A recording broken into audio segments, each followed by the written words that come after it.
Sari. Saya Shalom Variani. Saya Jepri Samana. Saya Febri Utami.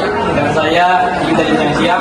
Di sini kami akan menjelaskan tentang materi morfologi, anatomi, fungsi bunga, dan proses penyerbukan. Pengertian morfologi bunga. Morfologi bunga adalah ilmu yang mempelajari bentuk luar atau struktur fisik suatu bunga yang terlihat dari luar. Morfologi membahas bagian-bagian bunga seperti kelopak, mahkota, benang sari, putik, tangkai bunga, dan dasar bunga.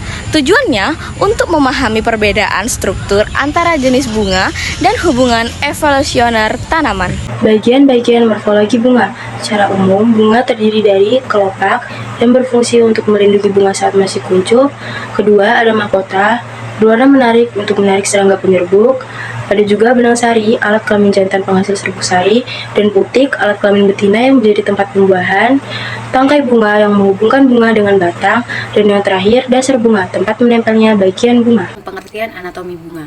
Anatomi bunga adalah ilmu yang mempelajari struktur dalam bunga secara mikroskopis, misalnya jaringan penyusun alat reproduksi seperti ovarium, ovula, dinding antera, dan jaringan pengangkut atau xilem dan floem.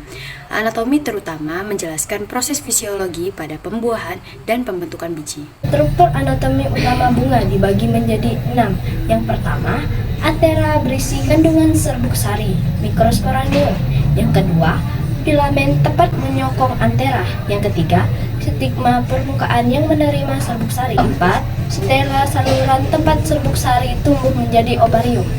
Yang kelima, ovarium berisi bakal biji ovul sebagai tempat terjadinya pembuahan. Yang keenam, ovul berkembang menjadi biji setelah terjadinya refleksiasi.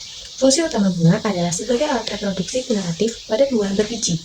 Fungsi lainnya yaitu yang pertama, sebagai alat kelamin sel gamet jantan dan betina. Yang kedua, tempat terjadinya penyerbukan dan pembuahan. Yang ketiga, menarik perhatian manusia dan serangga untuk membantu penyerbukan melalui aroma, warna, dan nektar. Dan yang keempat adalah penghasil buah dan biji sebagai generatif baru. Pengertian dari penyerbukan atau polinisasi. Jadi, penyerbukan atau polinisasi adalah proses jatuhnya atau berpindahnya serbuk sari dari kepala sari atau anter ke kepala putik atau stigma. Proses ini merupakan tahapan awal sebelum terjadinya pembuahan atau pembentukan biji. Jenis-jenis penyerbukan. Penyerbukan yang pertama yaitu ada penyerbukan sendiri atau autogami, di mana serbuk sari jatuh pada kepala putik bunga yang sama. Penyerbukan ini biasanya terjadi pada bunga sempurna yang memiliki putik dan benang sari dalam satu bunga. Yang kedua ada penyerbukan tetangga, geitonogami. Serbuk sari jatuh pada kepala putik bunga lain tetapi masih pada tumbuhan yang sama. Yang ketiga ada penyerbukan silang, alogami. Serbuk sari jatuh pada kepala putik bunga lain yang berbeda pada tumbuhan yang berbeda, tetapi tetap dalam satu jenis yang sama.